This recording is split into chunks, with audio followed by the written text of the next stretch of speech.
What you're about to watch was supposed to be a how I operate in the winter video. What it ended up becoming is a two-part saga on how I wasted $400 switching to propylene glycol and almost couldn't get my machine going. In this video, part one, you're gonna see the setup, the trace line install, the plumbing, and the theory, but stick around for part two to see exactly why sometimes when you try something new, it doesn't always work out. I don't know if you can tell, but it's wintertime. And if you've ever wondered how a power washer survives when it's well below the point of freezing.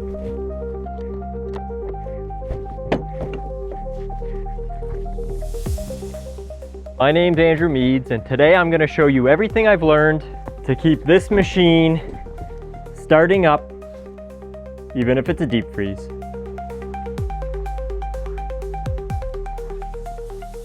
Let's start right here. This is an 8 gallon a minute hot skid. We've got a Honda GX630 engine. We've got a General Pump TSF 2021. Star of the show is this big diesel burner on the top. Now without that burner, I would not be able to work on days like this. Right now it's about minus 10 degrees Celsius outside. Water very much wants to freeze. How do I keep it from doing that? Well, the big trick is right here. This unsuspecting tank on top of this tote water tank contains the secret sauce. In the warmer months, these beautiful hooks are covered with hoses and the rest of the trailer's stacked with chemicals. But right now they all live in here. I gotta apologize. It's very messy. Oh, okay, well, here is my warmth sanctuary. You can see chemicals, more power washing equipment, soundboard from a piano because, you know, why not? This is the warmth refuge that I grab from before every job. Things get loaded in and loaded out as needed. But how do we actually operate? Empty. Very simple principle. Replace all the water with something that won't freeze. Let's take a look of how I've got it plumbed up. Antifreeze tank here. The outlet's on this side. It comes down to this beautiful T-junction I've got here, right? And this T tees up with my outlet from the water tank. So here's my main 2-inch water tank outlet. Here's my dump valve on the floor. That's how I empty it. Water inlet goes up. So if we want to switch from water to antifreeze, close off water, open up antifreeze. And we've got a screen filter, and we'll switch to the other side here. We got that screen filter again on the other side. Comes around and in to the bottom of the pump. Very simple. Water can come in, antifreeze can come in. We have valves to turn them open and closed. Okay, it gets a little bit more complicated now though. I have an unloader here. So when I close the gun, it shoots water in this bypass line back up into the water tank. I have a second unloader there that shoots water on a bypass line, normally up into the top of my water tank here. The water can come out of two places, the end of my gun or bypass 2. I use that second bypass to make steam, which again, very critical. The hotter you can get things in the winter, the better. So I have a video on that. If you want to learn how to turn your hot power washer into a steam machine, check that out. But I have a problem. I've been having some valves freeze. So today we're going to install a trace line. What that's going to do is allow me to keep all this plumbing here, hopefully nice and warm. For the cable install, this plan couldn't be easier. We have a self-regulating heating cable here, which means that if it loops over itself, it won't overheat, so it can control its own temperature. Okay, it's really simple, albeit a little bit tight in here. But essentially, all I'm going to do is take one of the trace lines. I'm going to run it along the bottom of my pipe, and then I'm going to take some insulation and wrap the pipes to contain that heat inside them. This is a hose cutter. It's great for cutting straight cuts on hoses. Should be able to use it to chop the insulation up. For everything I need here. So I've got X-Acto knife, electrical tape, my hose cutter, tubing for my 1-inch tubes, and then for my larger 2-inch hose, I've got this. Okay, let's get to it. Stuck.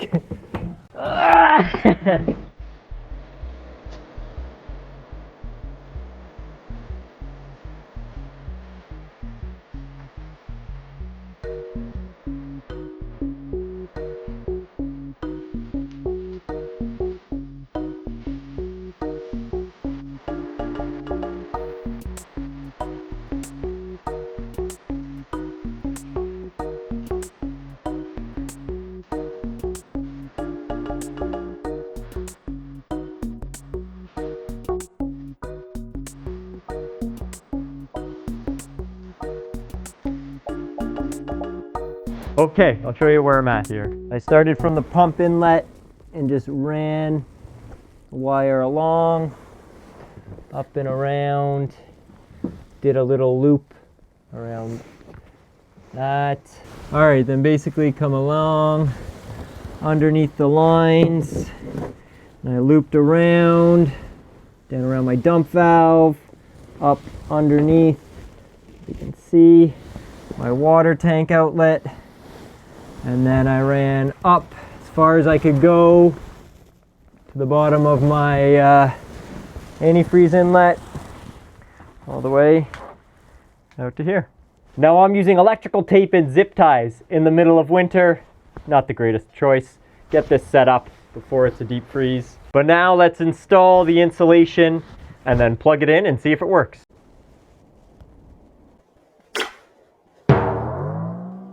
Leaves nice clean cuts.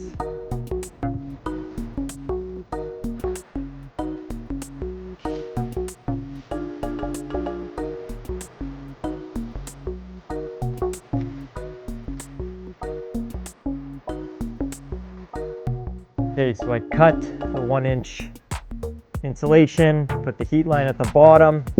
Now I'm putting my insulation tape over the top, so it makes fully insulated tube. I'll have to do that all the way down.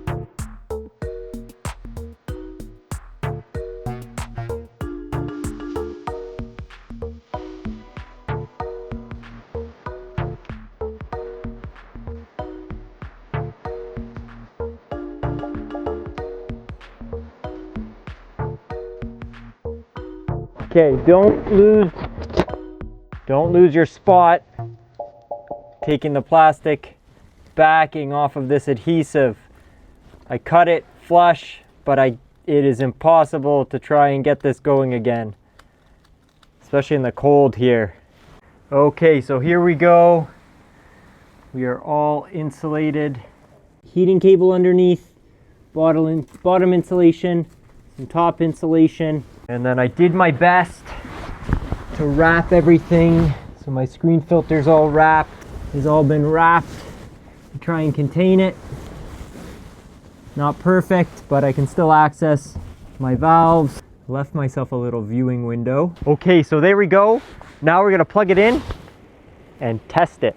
My inlet for my pump currently is -3 Celsius right now, -2. Let's take the bottom of my screen filter on the outside of the insulation, -2. And then let's take my top of my dump valve there, -3. Top of this valve here, -3. Up underneath my water tank right there, -3.2. Okay. Oh, I hope it works. Hope I didn't break the cable. So while I'm filling my water tank, I will get my trace lines plugged in. Here we go. Ready? Let's see a light. Okay, there we go. We're plugged in. I'm gonna give it 10 minutes and we'll see what the temperatures read. Okay, it's been 10 minutes. Let's check and see. I don't think it's gonna have done much yet, but why guess when you can get the data. All right, intake for the burner.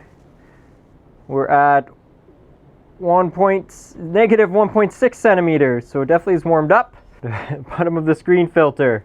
Down there, 1.3. Let's try sneaking it in here. It is a balmy 4.1 centimeters tucked in there. Okay, let's check the other side. Okay, let's see. My dump valve, 0.6, 1.6. Get a little closer here. 2.4. Check this valve up here. Negative 1.6 centimeters. Let's check my little window here. 1.1 centimeters. Okay, so it's definitely working. I leave that plugged in for a couple hours while I'm filling my water tank, and we should be good to go. Let's also give it an hour, and then we'll check on the temperatures again to see where we're at. Now, all of the stuff I'm using here, so the heating cables and everything, I'm gonna link on my Amazon store page, everything I've used today, so you can go in and purchase it for yourself if you'd like. Check out the link in the description below. Okay, it's been an hour. Let's see what the temperatures are. The intake for the pump is minus 8.5. Okay, minus 8.5. What about sneaking here? Inside there we are minus 2.2. I think it's minus 7.5. That's on the outside. Might as well check on the inside. Let's go check the other side though. Minus 5.6, 0.7. So that's warm. What about down here? Okay, I guess there's no point reading the outside of my insulation, but I'm just gonna feel. Shove my hand underneath. Yeah, they're still hot. I definitely think we're not roaring hot temperatures, but minus 2, minus 4. The temperature has dropped outside. If I measure the cable itself, it's at 6 degrees. Okay, so the temperature's dropped outside, but if I measure inside here to the actual fluid, you can see it is 1.7 degrees, right? And if I take the outside of my trailer, we're at minus 6.5. So it is working.